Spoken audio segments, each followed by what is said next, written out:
Hey everybody, welcome back to Nerd News Today. I'm Matthew, and today we're taking a look at a new statue from Diamond Select from one of everybody's favorite Marvel animated series. We're getting nostalgic today with the classic web slinger from Fox Kids back in the 90s. Today, we're looking at a new piece from Diamond's Spider-Man the Animated Series line. And the statue we're going to be looking at today is one that absolutely transcends the fandom and even the series itself, because we're looking at one of the most popular characters in Marvel, and that is Venom.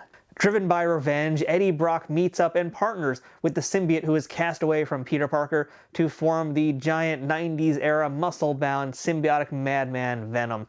Man, such a cool character. I used to love reading his comics back in the day, and the minute he showed up in Spider-Man the Animated Series, my mind was blown. Venom has always been one of the coolest characters, but especially in the Spider-Man animated series, he just stood out so much, and not just because of his stature and his enormous tongue, but also because of the fact that out of all the other characters out there in the series, Venom was the only one to have one side of his body be red and one side of his body be blue. Of course, while he was also in his complete black outfit with his white logo, but we'll get to that. So the piece that we have today from Diamond is part of their Spider-Man the Animated Series resin mini bust line. These are limited edition resin statues, and we've enjoyed all of them. And by the way, you can take a look at some of his older videos, and that has included a look at Spider-Man, at Dr. Octopus, and Mysterio. And I think that's all we've gotten so far, but there will be plenty more, especially if the X-Men the Animated Series line is any indication of how long these legs are going to be. I can't wait to get this guy out of the packaging, but first let's talk about this box real quick. And the box is pretty much identical to any of the Spider-Man the Animated Series resin pieces we've gotten so far. And there's one thing to note, which is as opposed to, let's say, some of the resin pieces from Star Wars or some of the Legends in 3D and things like that, this Spider-Man series actually has some packaging design elements that are unique unto itself. It's still nothing too crazy, but you guys can see that it's basically a dark blue background with some black buildings in there, and those are all positioned behind our character, which is the statue of Venom. You can see an image of him right here. Now we do have the 90s Spider-Man Animated Series logo on top, as well as right here on this part of the packaging, and Spidey can also be found on both of the sides, so Venom just can't escape the guy. The back of the packaging features absolutely no bio whatsoever for Venom. I guess if you don't know who he is, well then why are you buying this piece? But normally the PVC pieces do have a bio, so it's unfortunate that for whatever reason these resin pieces just aren't doing that. I've never understood some of these choices. It's not really a major detractor, it's just something to be aware of. What you are getting on the packaging is just a little more information about the series itself, and I mean the series of statues. And a reminder that this is a limited edition piece here, and this statue is limited to only 3,000 pieces total. Each one of them is individually numbered, and I'll show you guys that once we open them up. But to me, the most important part of information is who made this, and those credits belong to designer Barry Bradfield and sculptor Michelle Varner. So is this Venom statue going to be one to drool all over just like Venom's long tongue, or does this one belong in the garbage? Well, probably not. I mean, I'm pretty sure this is going to be really sick because it's Venom. So, alright, without further ado, let's go ahead and get this symbiote statue out of the box and take a closer look at him from all angles. And here is our Venom statue ready to go. This guy is huge. This is a beast, and I do mean that. I mean, this statue is thick. This is a thick boy right here.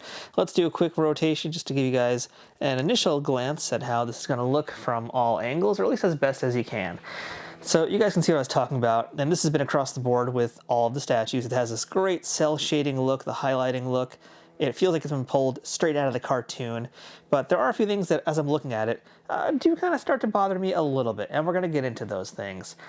But overall, first impressions are very impressed by this thing. I mean, this is a gargantuan-looking piece. I can really feel the power of Venom here, and that's very exciting for me. Like, yeah, so far not disappointed at all. Just have a few minor qualms that may or may not affect what you think about it, but it's so far, at least from my initial rotation, not really anything that's going to want to make me say, like, nah, this wasn't worth it. So let's go ahead and kick things off by taking a look at what I think is the most important thing and asking the question of whether or not this looks like Venom. And this might be my first complaint about the piece, although possibly it could be the only one. And that's when I look at Venom, well, this is him head on right now. I've actually raised the camera a little bit more so I can give you a shot of his face. So his face right here is amazing. Like, this looks perfect. This is absolutely the Venom I want to have. It's got the eyes looking great, the sharp Venom teeth, his tongue, which I didn't realize had a little round bit on the end. That's new to me, but that might just be for the sake of the statue. I don't really know, but I mean, this thing looks great from every possible angle. I love how gruesome this looks. You know, the one thing that could be missing is like some green saliva all over our Venom. That might just be, you know, I'm trying to remember like if he had that or not in the cartoon. I'm sure he slobbered all over the place, but that would have been kind of fun to have a few bits of green or something hanging off of his teeth. So yeah, you know, like I think this looks amazing. They got his hinged jaw looking good too. This really does feel very cartoon accurate. It's just the problem is, you know, right here, this looks great, right, you guys? Like this looks amazing. And then you put the statue down flat on a surface, and now Venom's head is like all the way back here. And that's a byproduct of the pose, unfortunately. And that could be a shortcoming as far as I'm concerned. I don't quite know entirely how I feel about this still, because I think this head is great, but in order for me to see it, like I gotta kind of like arch him, and that's the only way to get him looking more head on, right? You guys can see it here. I mean, I would much prefer if it looked like this, if this was the direction he was looking at, instead of like this with his head back. I guess it's like, you know, he's kind of maybe laughing maniacally or whatever. It looks cool. It's just, it does kind of take away from the actual likeness of Venom, and that's what I want more than anything else. If, you know, if I'm getting a statue of a character like this, I want to be able to see their face. And as it is, it works okay from a profile, but it really does just look so much better if it's like this. And I kind of wish they had just had this Venom character looking in this direction, because it's just way stronger, this style right here.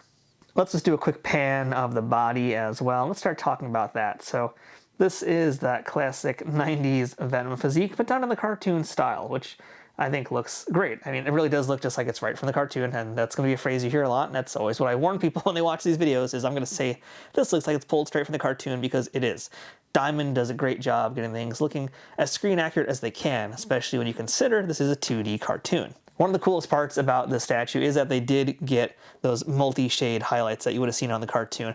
I'm still, to this day, I'm not quite sure how I feel about it. I think it does look visually very cool, and I guess it's meant to represent kind of the duality of the personalities between Eddie Brock and the symbiote. So it was an interesting choice to make, and I'm glad that they did it here. You know, like this actually works, and it just looks very threatening too, the way they did this. You know, with the black body and these very bright, aggressive colors too. Like these aren't just, you know, a red and blue. These are in your face red and blue. I mean, really, this is a pretty bloody crimson, I think, in my opinion. So it's good color choices, and I think, talk about that a little bit too. The paint application here is quite nice.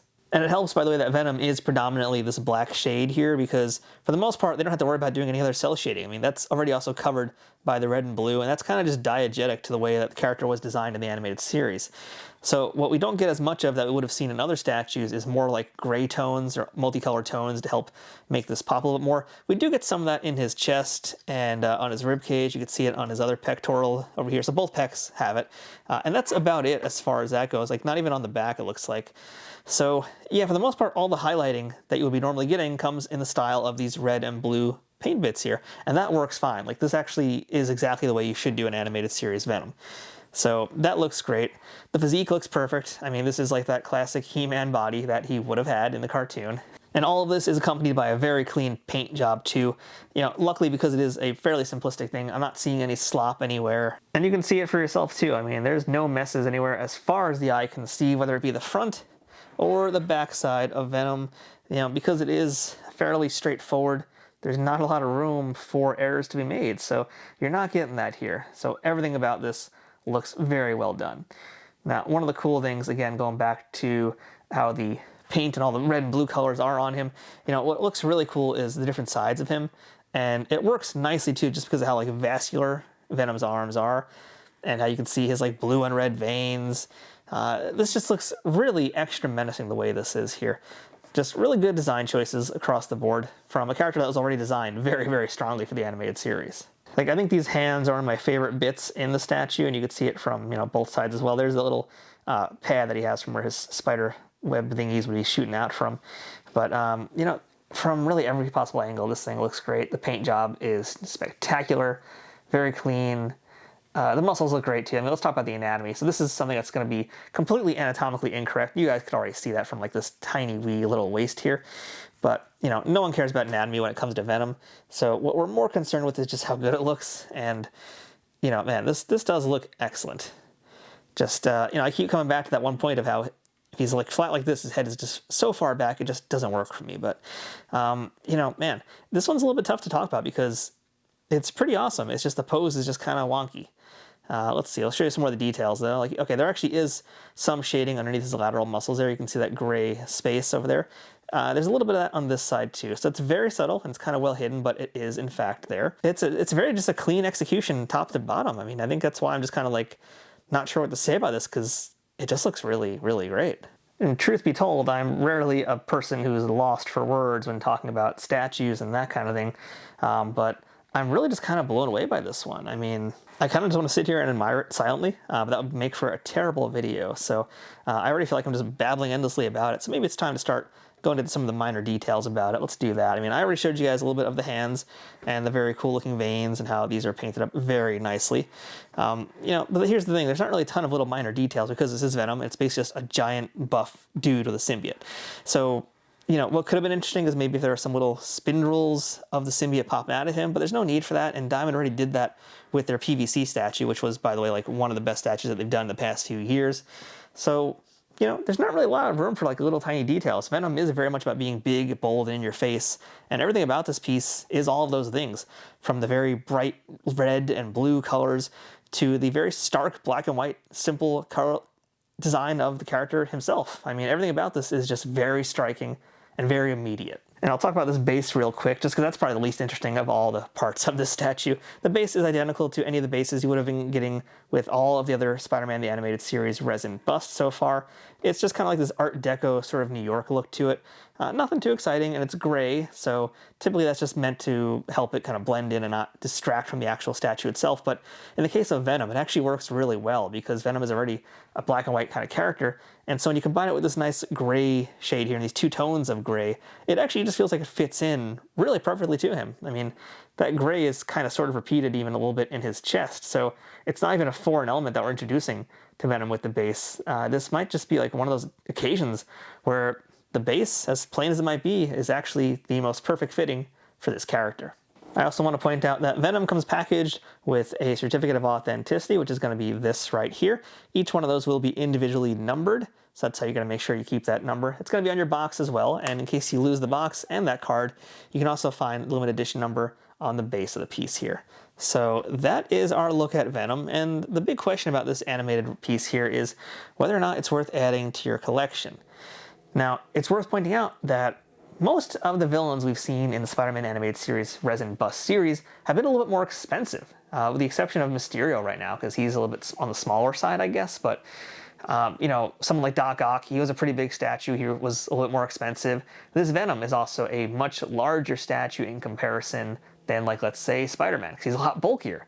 So I think he is going to cost a little bit more than the typical animated series bust, but I don't think it's really an outrageous thing to ask for a lot more for the size of what you're getting here.